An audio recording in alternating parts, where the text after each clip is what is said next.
8h18, si vous nous rejoignez sur France Info, c'est une première en France. Il s'agit de la toute première action de groupe contre les contrôles aux faciès. 6 associations ou ONG mettent en demeure une partie du gouvernement. Et 3 ministres sont dans le viseur, sommés d'apporter des réponses fortes et concrètes. Une action qui résonne comme une première alerte avant de saisir définitivement la justice si rien n'est fait dans 4 mois. Léo Marron. Jean Castex, Éric Dupond-Moretti, Gérald Darmanin. 3 ministres visés par une mise en demeure inédite.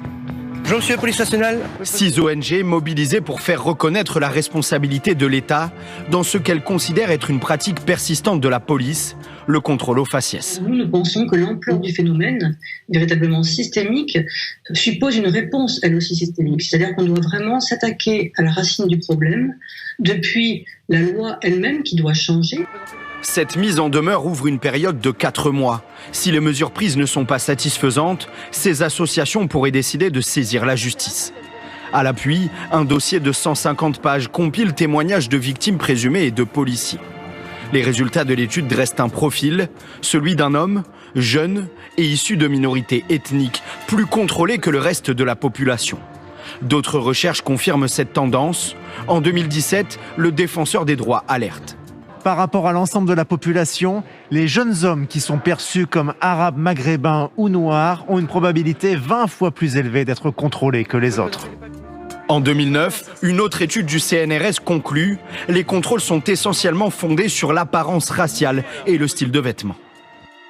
Les personnes qui abordent des tenues de style jeune sont les plus ciblées par la police. En décembre dernier, lors d'une interview accordée aux Médias Bruts, le chef de l'État avait effectué un premier pas dans la reconnaissance de ce phénomène. Aujourd'hui, quand on a une couleur de peau qui n'est pas blanche, on est beaucoup plus contrôlé. Une mise en demeure qui coïncide avec le Beauvau de la sécurité, cette grande concertation autour de l'avenir de la police demandée par Emmanuel Macron et qui débutera officiellement lundi prochain. Et avec nous pour débattre dans le 17-19, Jean-François Dubost, bonsoir, merci d'être avec nous, responsable Amnesty International France. Et Denis Jacob, bonsoir, merci d'avoir accepté votre invitation, secrétaire général du syndicat Alternative Police CFDT. D'abord, Jean-François Dubost, vous souhaitez dénoncer, je cite, la défaillance fautive de l'État. C'est une faute de l'État parce que ce serait délibéré ou c'est le laisser-faire de l'État que vous dénoncez ? En fait, c'est une faute de l'État parce qu'effectivement, il y a un laisser-faire depuis de très nombreuses années. Des personnes, en raison de leurs caractéristiques physiques, de leur origine réelle ou supposée, sont davantage contrôlées. Donc c'est une atteinte au principe d'égalité. Ce principe, il doit être garanti par l'État vis-à-vis de tous ses ressortissants, tous les habitants sur son territoire. Denis Jacob, votre réaction à cette mise en demeure de l'État et donc de 3 ministres quand vous l'avez appris ce matin ? Vous savez, on commence à être habitué à chaque fois qu'il y a un timing politique sur les questions de sécurité. On a toujours les mêmes organisations qui ressortent du chapeau cette histoire de contrôle aux faciès. 2 jours après l'annonce du Beauvau de la sécurité, un ultimatum de 4 mois comme par hasard qui correspond aux 4 mois pendant lequel il va y avoir des travaux conduits au sein de ce Beauvau de la sécurité. Et moi, je me porte en faux par rapport à ce que vient de dire monsieur. Tout d'abord parce que il mène un combat sur la base de rapports qui ont été faits de manière partiale, en des endroits que l'on connaît très bien, où c'est toujours la même population malheureusement qui transite. Je dis malheureusement parce que ce rapport a été notamment fait sur la gare du Nord. On sait que par la gare du Nord transitent beaucoup de personnes qui viennent du 93, un département historiquement connu pour être un département où on a ghettoisé une certaine catégorie de population quand on les a fait venir en France comme main-d'œuvre non qualifiée. Et donc, effectivement, quand vous êtes à la gare du Nord et qu'on vous signale de manière récurrente, je prends cet exemple parce que il est d'actualité, un trafic de cigarettes dont les personnes qui se livrent à ce trafic sont soit d'origine africaine, soit d'origine pakistanaise. Et qu'on a une réquisition de la justice, parce que je rappelle quand même que dans la grande majorité des cas, les contrôles d'identité que l'on conduit, on les fait sur réquisition de la justice. Et donc quand on nous signale ces faits-là, on nous demande d'aller mettre un terme à ce trafic. Quand on a des signalements de personnes qui sont âgées entre 20 et 30 ans, qui correspondent à une catégorie de la population, d'origine notamment africaine ou pakistanaise. Vous vous imaginez bien que nous n'allons pas aller contrôler des origines, des personnes d'origine européenne. Et inversement, quand on nous signale des faits de délinquance, notamment du côté de la place de la Concorde ou des Champs-Élysées, avec des pickpockets, et qu'on nous signale une catégorie de personnes correspondant à des gens qui viennent de l'Europe de l'Est. On va pas aller contrôler des personnes d'origine maghrébine ou autres. Alors, Denis Jacob. Donc il faut relativiser aussi cette question de contrôle d'identité qui serait uniquement fait sur la base d'une ethnicité. Non, moi je me porte en faux. Et puis, excusez-moi, mais pour aller jusqu'au bout de la réponse que je souhaite apporter à ces associations, nous on n'est pas dogmatiques. On l'a déjà dit, ça fait des années qu'on le dit, il y a malheureusement des comportements individuels à la marge minoritaire qui ne sont pas acceptables, et c'est notamment sur cette question-là qu'il y a un Beauvau de la sécurité. Pas que ça, mais ça en fait partie. Mais si on va jusqu'au bout de la démarche du récépissé de contrôle d'identité comme le demande Amnesty International, eh bien allons jusqu'au bout de la démarche comme en Grande-Bretagne, installons des statistiques ethniques, et puis sortons les statistiques de la délinquance pour voir à quoi correspondent toutes les personnes que nous avons contrôlées, interpellées pour des actes de délit. Denis Jacob, j'interromps puisque le temps file. Jean-François Dubosc, allez-vous répondre justement à Denis Jacob? Oui, est-ce que les études sont partiales et est-ce qu'il faut aller jusqu'au bout du récépissé? Non, mais écoutez, il y a une erreur, mais manifestement, c'est parce que Monsieur Jacob n'a pas pu lire la mise en demeure, et c'est normal puisqu'elle est destinée au ministre de l'Intérieur, de la Justice et du Premier ministre, et qu'on attend des réponses. Donc, le contenu de cette mise en demeure ne se fonde pas sur le rapport qu'il évoque, Gare du Nord. Non, au contraire, il se fonde sur 20 années de travaux qui prouvent que c'est dans la France entière que cette pratique se développe. Mais ce qui est intéressant dans notre démarche et qui est loin d'être dogmatique, c'est qu'en réalité, nous nous intéressons pas tellement au fait d'établir cette réalité, puisqu'elle est flagrante, et même l'ONU et le Conseil de l'Europe, qu'on peut pas accuser de partialité, l'ont établi pour la France. On s'intéresse aux causes. Et on ne dit pas que la police est raciste, on ne s'en prend pas à l'institution policière. Ce que l'on dit, c'est qu'il y a une multitude de facteurs législatifs, réglementaires, pratiques, préjugés, formations qui font qu'au final, il y a une discrimination. Ce qui compte pour nous, c'est le fait que les personnes ne sont pas traitées de la même façon. On ne tient pas compte de l'intention, de la motivation de ces policiers. Bien sûr qu'on pense à eux, et d'ailleurs, on les a écoutés. Et eux-mêmes confirment ces pratiques, et eux-mêmes confirment cette multitude de causes qu'il faut adresser. Et on va être d'accord avec Monsieur Jacob sur la question de la politique du chiffre. Elle joue un rôle extrêmement important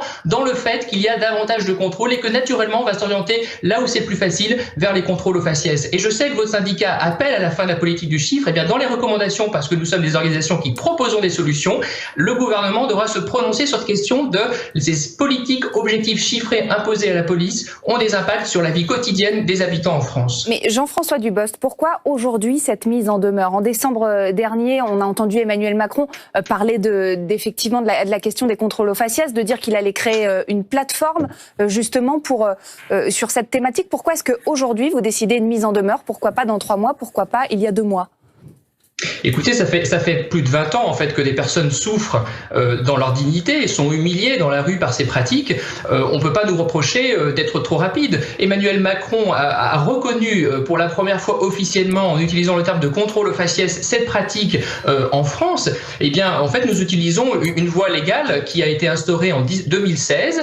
Nous avons pris le temps, parce que nous sommes consciencieux et rigoureux, de faire un travail prenant en compte tous les avis, et encore une fois, y compris ceux de policiers et policières qui ont accepté de nous parler et de s'opposer aussi de cette façon-là à cette pratique dans leurs propres unités, leurs propres pratiques commissariat. Eh bien, aujourd'hui, nous le déposons. C'est une réelle coïncidence. Mais alors, il faut s'en saisir du côté du gouvernement, dont on attend encore une réaction officielle aujourd'hui suite à cette mise en demeure, parce que c'est encore quand même lui le principal concerné. Et l'on attend une réponse de sa part. Il faut qu'il s'en saisisse, que ce soit dans le Beauvau de la sécurité, parce que jusqu'à preuve du contraire, il n'est pas question de contrôle d'identité discriminatoire dans ce Beauvau de la sécurité, hélas.